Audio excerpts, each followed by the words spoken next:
బాజ్పల్లిలో కూడా ఒక ఇన్సిడెంట్ బయటకు వచ్చింది. భార్య భర్తని గొంతు నుండి చంపేసింది నిద్రపోతున్నప్పుడు. సో ఎందుకు ఇట్లా బయట ఆడవాళ్ళు ఇట్లా తయారవుతున్నారు అంటారు? కొత్తగా ఏ బాయ్ ఫ్రెండ్ తయారయ్యాడు, ఈవిడ ఏ కోవాకు చెందిందో, ఏ కేటగిరీకి చెందిన మహిళ తెలియదు, కానీ ఇటువంటి చంపింది. ఇప్పుడు ఏమి ఎక్కడ ఉండదు, ఏం ప్రియుని తీసుకొని పోయి ఏమేమి ఎక్కడ హ్యాపీగా బ్రతకదు కదా, వేస్తారు కదా లోపల నిజం బయటకు వస్తే. ఈ డెడ్ బాడీని మొత్తం పోస్ట్ మార్టం చేస్తే అన్ని విషయాలు బయటకు వస్తాయి. గొంతు పీసుకి చంపేసింది. గొంతు పీసుకి చంపడం అంటే మరి ఎందుకు అంత కర్మేం వచ్చింది? వదిలేయి, వేరే ఊరు వెళ్ళి బ్రతుకు. ఎంతమంది చెప్పట్లేదు మీకు, ఎన్ని వీడియోలో చెప్పట్లేదు.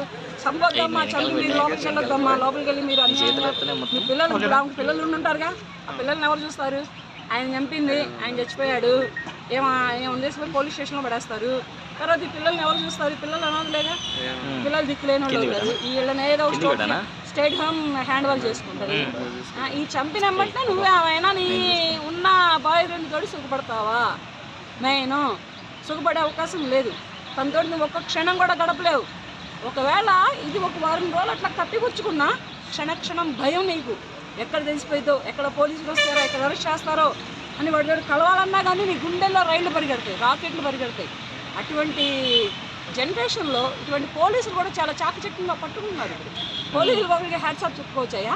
ఇటువంటి కేసుల్లో మాత్రం చాలా తొందరగా పట్టుకుంటున్నారు, చాలా తొందరగా కోర్టులకు సబ్మిట్ చేస్తున్నారు. కానీ కోర్టులకు సబ్మిట్ చేసిన వెంటనే వీళ్ళు ఏం చేస్తున్నారంటే బెయిల్ మీద బయటకు వచ్చేస్తున్నారు. బెయిల్ మీద బయటికి రానివ్వకుండా అప్పటికప్పుడే సాక్ష్యం రావాలి, అక్కడికక్కడికే శిక్షణ పడాలి. అంటే కాళ్ళు చెయ్యి తీసి రోడ్డు మీద వదిలేయాలి. న్యాయస్థానాల్లో ఇటువంటి శిక్షణ అమలు చేస్తే ఇటువంటి హత్యలు జరగవు.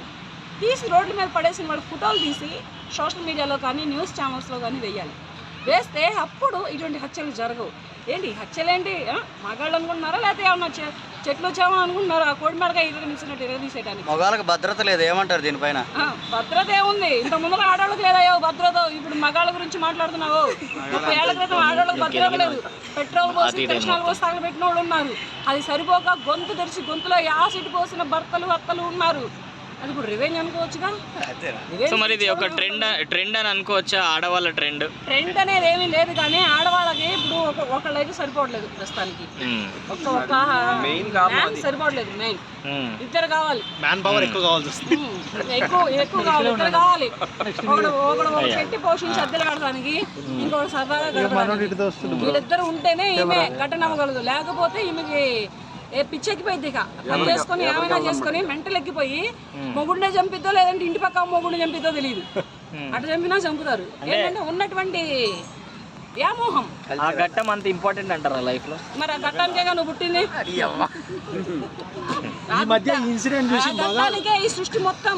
కానీ ఇది ఇల్లీగల్ రిలేషన్షిప్స్ అవసరం అంటారు? అవసరమే, పెట్టుకోమని కోర్టు కూడా చెప్పింది. కానీ చంపుకోవడం ఎందుకు? ఎవరు ఇష్టం వచ్చిన వాళ్ళతో వాళ్ళు తిరగమని చెప్పింది. ఎందుకంటే ఇలా హత్యలు చేస్తున్నారని, ఇలాంటి హత్యలు పెరిగిపోతున్నాయని, ఇలా జనాలను చంపేస్తున్నారని, అందులో మగవాళ్ళని చంపేస్తున్నారని ఎవరికి వచ్చినటువంటి కాంటాక్ట్ వాళ్ళు పెట్టుకోండి, ఎవరు ఎంజాయ్మెంట్ వాళ్ళు చేసుకోండి అని కోర్టులు ఆర్డర్ ఇచ్చిన తర్వాత కూడా ఇలా చంపడం చాలా అన్యాయం అన్నమాట. అమానుషం. అదైతే వస్తుంది. అబ్బాయిలు పెళ్లి చేసుకోవాలంటే భయపడుతున్నారు. ఎందుకంటే అమ్మాయి వెనక మళ్ళీ ఏ బాయ్ ఫ్రెండ్ ఉన్నాడు అని. పెళ్లి చేసుకొని 10 ఏళ్ళు కాపురం చేసిన తర్వాత కూడా వీళ్ళు బాయ్ ఫ్రెండ్ మెయింటైన్ చేస్తున్నారే. మరి ఇక్కడ లేనిదేంటో అక్కడ ఉన్నదేంటో తెలియట్లేదు. కానీ ఈ అబ్బాయిలు ఇప్పుడు ఒక భర్త స్థానంలో ఉన్నవాడు వేరే పురుషుడితో తిరుగుతుండే ఊరుకోడు. ఇక్కడ ఏ గొడవలు జరిగినాయి, ఆ గొడవలకు అనుగుణంగా వీడు చచ్చిపోతే మేము ఇద్దరం హాయిగా ఉండొచ్చుగా.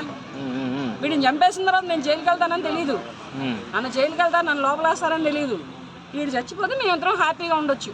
ఈ ఒక్క ఆలోచనతోటి ఇటువంటి హత్యలు చేస్తున్నారు అనమాట. క్షణికావేశం. దీన్ని ఏమంటారంటే ఆలోచన లేని విధానం, క్షణికావేశం, కాసేపటిగా కోపానికి ఇదైపోయి ఇటువంటి హత్యలు చేస్తున్నారు అనమాట. ఇది మాత్రం చాలా దారుణం. అందుకని నేను చెప్పేది ఏంటంటే ఇప్పుడు ఒకళ్ళైనా మెయింటెనెన్స్ చేస్తారు, ఒకళ్ళు సరిపోతే ఇద్దరినైనా మెయింటెనెన్స్ చేస్తున్నారు ఆడవాళ్ళు, నలుగురినైనా మెయింటెనెన్స్ చేస్తున్నారు ఆడవాళ్ళు. ఇలా ఉన్నారు ఆడవాళ్ళు. నలుగురు కావాలి. ఏంటంటే పొద్దున్నే పని దగ్గర పెడడానికి ఒకడు, మధ్యాహ్నం ఇంటికి రావడానికి ఇంకొకడు, సాయంత్రం సరదాగా తిప్పడానికి ఒకడు, రాత్రికి ఇంటోడు. ఇట్లా ఉన్నాడు మొగుడే రాత్రికి. పెళ్ళైనోడైతే మొగుడు, పెళ్లి కానోడైతే బాయ్ ఫ్రెండ్. ఇట్లా ఈ రకంగా ఎంజాయ్మెంట్లో ఉన్నారనమాట. ఈ ముగ్గురుతో ఎంజాయ్ చేయనిస్తేనే మొగుడు, లేకపోతే వాడి వాళ్ళ కాటికే. సో ఇప్పుడున్న యువతకి ఏం చెప్తారు? పెళ్లి చేసుకోవచ్చు అంటారా, చేసుకోవద్దు అంటారా? ఎందుకంటే వెనక మన బాయ్ ఫ్రెండ్ ఉన్నాడో లేడో చూసి చేసుకోండి అయ్యా. అమ్మాయి బాగుంది కదా, చదువు ఉంది కదా, కట్నం వస్తుంది కదా, అనని కమిట్ అయ్యారా అమ్మాయి అంద వెనక మరలా కత్తిలాంటి బాయ్ ఫ్రెండ్ ఉంటాడు, వాడు పొడిచే పోట్లు మీ అమ్మ మీ నాన్నలో చచ్చిపోతారు, అల్లాడిపోతారు మీ అమ్మ మీ నాన్నలో, చంపుతూ ఉంటాడు కదా. హనీమూన్ హత్య అట్లాగే జరిగింది, చంపుతుండండి నవ్వుతుందంట, అక్కడ పొడువు ఇక్కడ పొడువు అని చెబుతుందంట. మేఘాలయ హనీమూన్ హత్య అట్లాగే జరిగింది, వాడు చంపుతా ఉంటే చంపు ఇంకా అక్కడ పొడువు ఇక్కడ పొడువు అని చెప్పి చెప్పి పొడిపించిందంట. అటువంటి ఆడవాళ్ళు ఉన్న మన మహానగరాలలో మరి చూసుకొని చేసుకుంటే. అంటే వీళ్ళ ధైర్యం ఏంటి మేడం? అసలు హత్య చేసి దొరకమనుకుంటారా, దొరికినా బయటకు వస్తామనుకుంటారా? అసలు బయటకు వస్తాం ఏంటంటే దొరికినా ఒక 4 నెలలో 3 నెలలో ఉంచుతారు. ఆడవాళ్ళు ఏం చేయలేరు, కాకపోతే డబ్బు పడేయచ్చు. డబ్బున్న అమ్మాయి ఇప్పుడు మేఘాలయాల్లో హత్య చేసిన అమ్మాయికి డబ్బు ఏం తక్కువ లేదు. ఆ అమ్మాయి ఒక 10 లక్షలు పడేసిందంటే హ్యాపీగా బాయ్ ఫ్రెండ్తో తిరిగిద్ది. ఇక అమ్మ బాబులు మాట్లాడరు, ఎందుకంటే ఒకటిని చంపింది కదా, ఇక్కడికే 10 లక్షలకు వచ్చాయని ఇంకోటి చంపినా చంపిద్ది, ఎందుకు మన ఇష్టం వచ్చినట్టు ఊరేగిపోని వదిలేస్తారు. ఫస్ట్ ఆ ఊరేగిపోని వదిలేసినట్టయితే ఇటు చచ్చిపోయేవాడు కాదు కదా.